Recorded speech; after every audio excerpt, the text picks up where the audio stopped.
Explaining to engineers compared to explaining with stakeholders. Oftentimes, you need to say less, especially when it comes to stakeholders. Here are two truths that I have realized in teaching a lot of engineers. You guys love probability and you love talking about the detail. And while both of these are strengths, they can both hurt your message depending on the audience that you are talking to. And I'm specifically talking about stakeholders in this situation. While you rattle off a whole lot of details, your stakeholders are probably going to be sitting there with a mind going blank and probably not understanding a lot of what you are trying to tell them. Hi, this is Jessica from the future. I just used the term rattling off without giving much context. And what does rattling off actually mean? Rattling off means to speak quickly and to list points one after another. Dum, dum, dum, dum. It sounds like if X happens, will, unless Y, but Z, provided that A, but assuming B. In this situation, people switch off and your point gets a little bit lost. Let's continue. Good morning, good afternoon, good evening, and welcome to Syntax English with me, Jessica.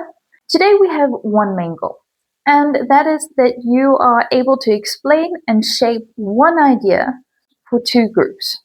We're talking about your fellow engineers, and we are talking about stakeholders. Our engineers want to hear the mechanisms, they want to hear the constraints, they want to hear the probabilities, but our stakeholders want to hear the outcome, the timing, the risk in one line, and the next step. We're going to have a look at the following model. Hopefully you can see all the writing here. One clear sentence first. We always want to start with a clear sentence. We are going to include a reason. We are going to try and explain the risk in one line. And I understand in certain situations there is generally more than one risk. But I'm keeping it simple today. In more complex situations, obviously add more than one line. And the fourth one is then what happens next? Let's have a look at the following example.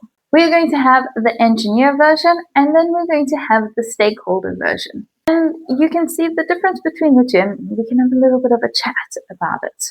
Our target is a 56% efficiency in the initial testing. We'll reach it by tuning the control loop and swapping the power module. Our assumption is that there will be a stable ambient temperature and the driver chip availability. So we have our key actions, we have our goals, and we have some dependencies or assumptions that we are making in the statement.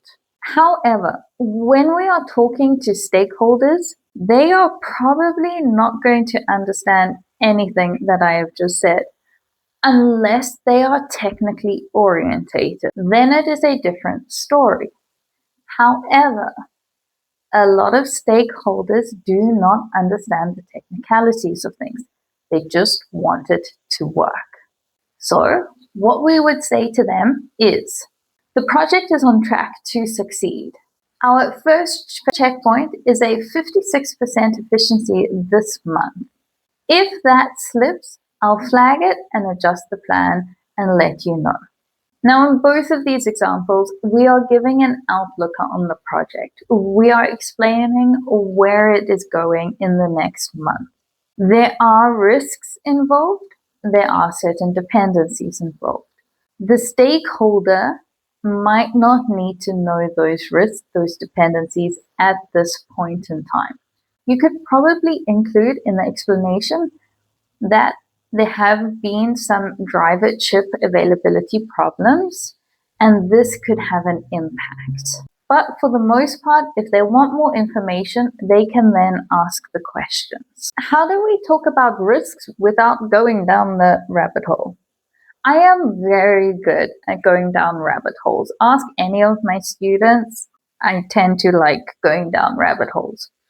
However, there is a time and a place for rabbit holes. Rabbit holes do not belong in meetings. For our engineer version of a rabbit hole, we can say we have two risks: sensor variables on input X and lead time on the driver chip. When we talk about lead time, that is how much time it is going to take us to get that driver chip. And as we know, in any project, sometimes the external deliverables are what ends up holding the project back. If there happens to be a 6-month lead time on the driver chip, it means that it's going to take you 6 months to get that driver chip. If there is a 1-year lead time, it's going to take 1 year, 2 months, 1 month. What happens if it has to go through customs, if it's an import, or if it's local? These are all questions that do need to be looked at. But we might not need to go into the rabbit hole of trying to explain that, because your fellow engineers should understand, or they are going to ask the question, what is the lead time for the driver chip? However, when we are talking to stakeholders, we might not need to include that much detail. The risk is low. However, if a part is late, delivery may move by a week, but I will keep you posted. By saying I will keep you posted, you are indicating to the stakeholder that you are on top of this, and you are also going to let them know if anything changes. Let's talk numbers. Going into fine details with numbers with the stakeholders might not mean anything. With my earlier example, I mentioned a 56% efficiency. That probably won't mean much to them.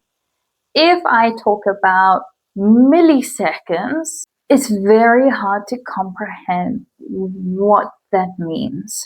Here are two examples, one for the engineer and one for the stakeholders, of explaining the numbers. Latency improved from 180 milliseconds to 95 milliseconds after cache tuning. In this situation, you can see we are very specific with the numbers that we are using. Your fellow engineers would probably understand and be like, oh, that's fantastic. Stakeholders are going to go, okay. However, if you were to say this to your stakeholders, the response time is now twice as fast, and the users will feel it. They can understand the twice as fast situation a lot better. Decisions and invitations. We always want to hear other people's opinions, to hear their thoughts on what it is that we are working on. A lot of arms in that situation. But there can be a difference in how we speak to our engineers compared to the stakeholders. Our plan is to release the MVP this week, and we will refactor it next month to remove the bottleneck. The engineer is going to understand what MVP means, minimum viable product. They're going to understand refactor, and they're going to understand bottleneck. However, for our stakeholders, we're going to say, we'll release this week, and then we'll make it faster next month.